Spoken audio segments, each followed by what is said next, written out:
Welcome to the most impactful week in the movement to end prostate cancer. We're so glad you're here. This event is about you and connecting with experts, advocates, and communities from across the country. Together, we are Zero Strong. Please join us right now for the virtual Zero Prostate Cancer Summit.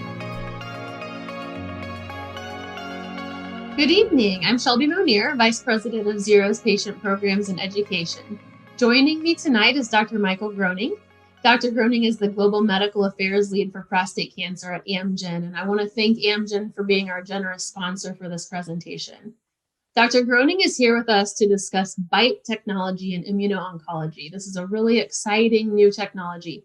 BiTE, and I should let Dr. Groaning say this, but it stands for Bispecific T-cell engager. And this new therapy and technology is designed to overcome cancer cells' evasion of the immune system by engaging a patient's own T-cells to directly target the cancer cells. So I'll let Dr. Groaning dive in and share everything there is to know about this great, exciting new technology. So I want to thank you, Dr. Groaning, for being here and for taking the time with us.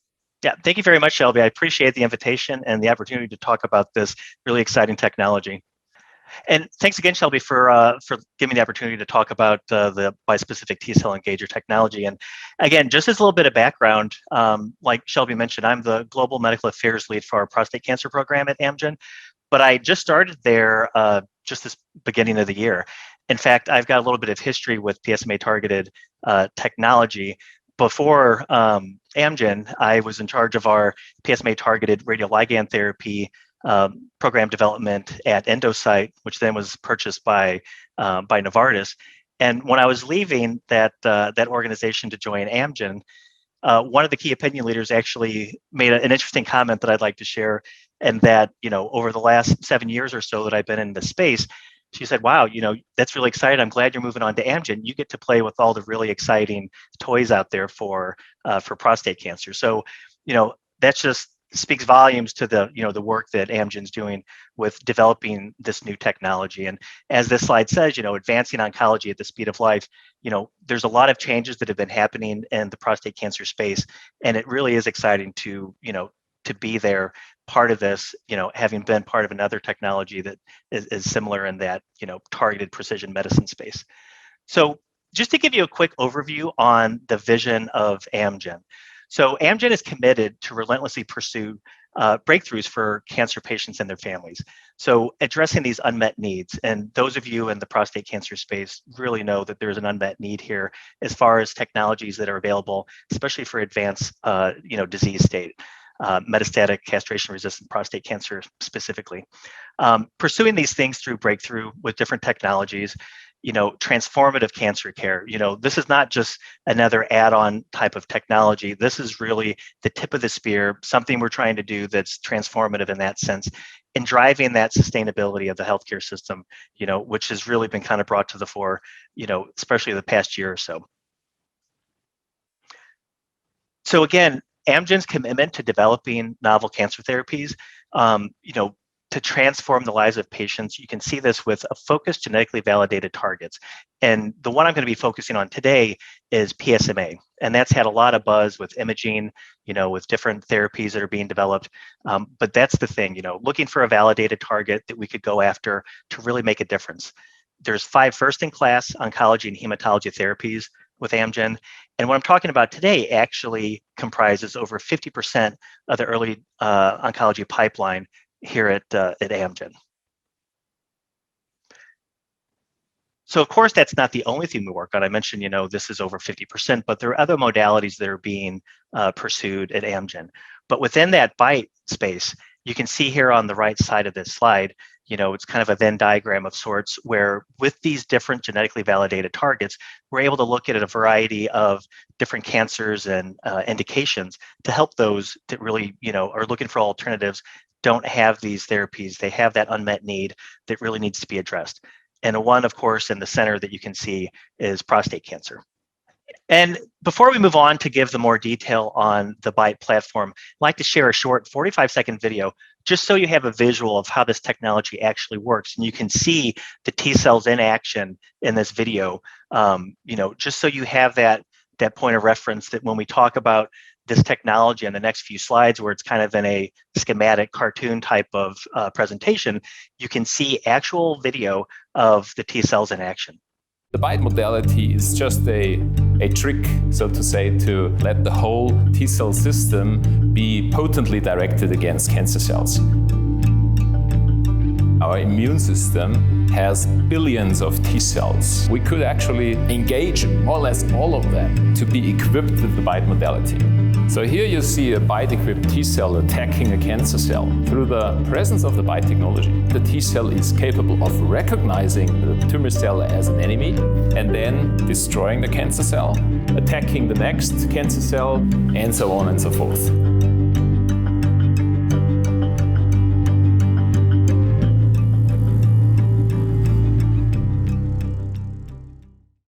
Okay, so as you saw in the video, the BiTE technology is a targeted immuno-oncology type of platform. So just to circle back a little bit, Amgen has this robust pipeline. We've got over 10 BiTE molecules, including the half-life extended BiTE molecule. And what that is, it's basically allows it to stay in circulation a little bit longer. It's potentially off-the-shelf therapy. And what I mean by that is when people think of T-cell therapy, they think of the CAR T type of therapies that are out there on the market. And those actually require harvesting of a patient's T cells. And then there's some manipulation that occurs. And then they're, given back to the patient to, do what it does. What we do with this bispecific T-cell engager type of platform is we're using a patient's own T cells without any kind of harvesting process required. And, we just kind of activate them and engage them in a way that they can directly go after the targeted cancer cells and provide some type of benefit. That's the goal. And then the versatility in the sense that here we have this bispecific. And what we mean by bispecific, if you think about it, if we've got a left and right hand, you could have the right hand holding on to one molecule or the T cell, and then the left hand could be grabbing on to, whatever that target is that we're going after. So for example, with what we're talking about today with PSMA bispecifics, one side grabs onto the T cell, the other grabs onto the PSMA antigen on the cancer cell to bring those together to get this hopefully biological effect and some type of benefit to the patient. So to provide a little more detail on the BiTE technology, like I mentioned, this is just a technology where we're trying to bring the T cell together to the tumor. And the way that's accomplished is we've got these monoclonal antibodies that are available that people have used where they can target different proteins or antigens on the surface of the tumor cell. So this tumor-associated antigen, that's basically what this represents. So this purple component is just the tip of this monoclonal antibody that recognizes that protein on the cell surface. On the other side, what you see here in blue is a monoclonal antibody used to target that protein on the surface or that cluster of proteins on the surface of the T cell. And the way the BiTE molecule works is that you can see we've got the different colors representing that small portion of the monoclonal antibody that is used to recognize that part of the lesion you're targeting. In the case of what we're talking about today with prostate cancer, this is targeting the PSMA protein on that cell surface. In between, we have a flexible linker. You'll see on the next slide why. And on the other end here in blue, this is that component of the targeting agent for that surface or that protein on the surface of the T cell. So we've taken these two parts of these different monoclonal antibodies targeting their different respective proteins on those surfaces, putting them together to make this BiTE molecule. And what you could think of that like is if you're at a party, let's say, and you've got a couple friends who are really shy and don't want to talk to each other, or they're too shy to talk to each other, you have someone that does that introduction. So the BiTE molecule you can think of in a way as here you've got that friend who's introducing the T cell to the prostate cancer cell. And why that's important is on this next slide, we can see what the normal recognition system that exists for immune responses. So typically you would have a cancer cell here we show that in purple, and then you got the T-cell in blue. They've got different recognition systems on board where they could recognize something that's foreign, and it'll go there and it'll attack that foreign body. Or there's ways to activate that. What has been challenging in the immune-oncology space is that prostate cancer is considered a cold type of cancer, where you can have different therapies that are used to try to increase that immune response, but it's kind of hit or miss. Some either respond really well and some don't. There's a lot of inconsistency, and that's because this recognition system is just not consistent with that type of cancer type. So what the BiTE molecule does, it actually performs that introduction, like that friend at a party, and it brings the T cell to the cancer cell. And if you can recall from the video at the beginning of this presentation, you literally have, the T cell then come to that cancer cell and perform its function of consuming that cell in that way. So that's just the contrast between normal immune response and what we can do as far as mediating that T cell engagement. So as I mentioned earlier as well, Amgen's very committed to looking for these opportunities of novel technologies like this to meet these unmet medical needs. There are a wide range of these advanced malignancies where there's not a lot of options for the patient. And if you look at the green square here, where we're talking about prostate cancer, in the US, currently, there's only 30% 5-year survival rate for prostate cancer. Over 370,000 annual deaths. So there's definitely a high unmet need here. And the poor survival remains, even though there are other immune technologies in place, other types of precision medicine in place that are becoming, approved, just as recently as last year, and a lot of things that are ongoing, but there's definitely a unmet need here. And that's why we're pursuing these other technologies. So BiTEs have already demonstrated that they've been effective, to this end.